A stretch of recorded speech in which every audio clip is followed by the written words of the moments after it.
మీద Revanth Reddy central government దాడి చేసిన స్టేట్ గవర్నమెంట్స్ మీద అపీల్ చేస్తున్నారు. రాష్ట్ర ప్రభుత్వం ఏది పడుతుంది మాట్లాడుతుంది, వాళ్ళు అనుకున్నదే న్యాయం అనుకుంటున్నారు. కానీ ఈ మాటలు మేము పట్టించుకోము.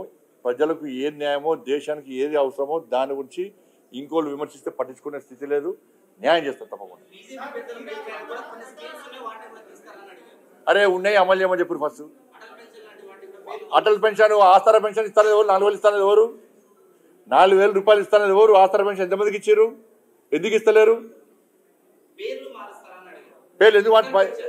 అటల్ పెన్షన్ ఏదైనా కూడా కేంద్ర ప్రభుత్వం ఒక ఆలోచనతో క్యాబినెట్ నిర్ణయం తీసుకుంటుంది.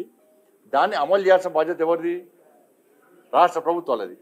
మీ పేరు పెట్టుకొని ఇబ్బంది లేదు, చెప్తుంది కదా. ఇంకా ఎవరైనా పేరు పెట్టుకొని ఇబ్బంది లేదు. కానీ దాని కింద కేంద్ర ప్రభుత్వం నిధులు తీసుకున్నప్పుడు కింద పెట్టుకోవడం లేదా? ఇప్పుడు పోయినసారి ప్రధానమంత్రి ఆవాస్ యోజన కింద 2,40,000 ఇళ్ళు ఇచ్చినాం మేము. ఇదే కేసీఆర్ ఇదే పేరు కోసం పాకలాడబడి ఒక్క ఇల్లు ఇవ్వలే.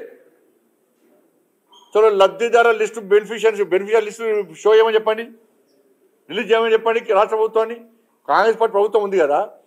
కేసీఆర్ గారు ఎంతమందికి ఈ డబుల్ బెడ్రూమ్ పేరుతో మోసం చేసింది కదా. ప్రధానమంత్రి ఆవాస్ యోజన కింద ఇండ్లు ఇవ్వని మేమిస్తే ఒక్కరు మట్టి అంటే డబుల్ బెడ్రూమ్ పోటుగాడు డబుల్ బెడ్రూమ్ కట్టిస్తా, ఒక్కరు సరిపోతుందా? అల్లుడు అంటే కాళ్ళు అత్త కనబడతాయట అని శాస్త్ర పిటకథలు చెప్పిండు. చెప్పేం చేసిండు? 2,40,000 ఇండ్లు ఇస్తే పట్టుమని 10% కూడా ఇండ్లు ఇవ్వాలి ఎవరికి. ఇళ్ళని ఊలిపోతున్నాయి అవన్నీ. ఆ ఇళ్ళలో ఉండే పరిస్థితి లేదు ఇవాళ. గిదా వీళ్ళు చేసేది రాష్ట్ర ప్రభుత్వం చేసేది గిదా.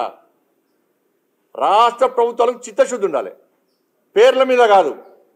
సంక్షేమ పథకాలు కేంద్రం ఇచ్చే నిధుల విషయంలో కానీ కేంద్రం ఇచ్చేటువంటి సంక్షేమ పథకాల మీద అమలు చేయడంలో చిత్తశుద్ధి ఉండాలి, వీటి కోసం కాదు.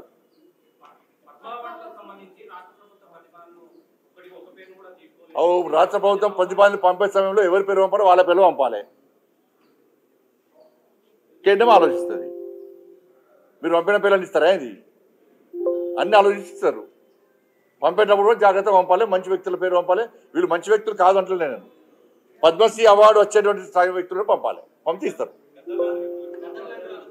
ఎట్టిస్తామన్నా? ఎట్టిస్తాం? గద్దరికి ఎట్టిస్తాం చెప్పండి అనే భావజాలం ఏంది? ఎంతమంది భారతీయ జనతా పార్టీ కార్యకర్తలను మర్డర్ చేసిన వ్యక్తులు ఆయన ఎట్టిస్తాం? మేము పక్కా అయ్యాం. మా కార్యకర్తలను చంపితే మా కార్యకర్తలను చంపిన కార్యకర్తలను పాటలు పాడినటువంటి వ్యక్తి గద్దర్. అనేక మంది పోలీసులను ఎన్కౌంటర్ చేసిన విషయంలో గద్దర్. ఎట్లిస్తాం? మీరు వంశం ఇస్తాం ఏంది అవార్డ్స్? భయపడే ప్రసక్తి లేదు, వెనుకపోయే ప్రసక్తి లేదు. వందల మంది భారతీయ జనతా పార్టీ కార్యకర్తలు నమ్మిన సిద్ధాంతం కోసం భారత్ మాతా కీ జై అని చెప్పి ఆందోళన చేస్తుంటే నక్సల్స్ భావజాలం గద్దర్ మా కార్యకర్తను హత్య చేయించిండు.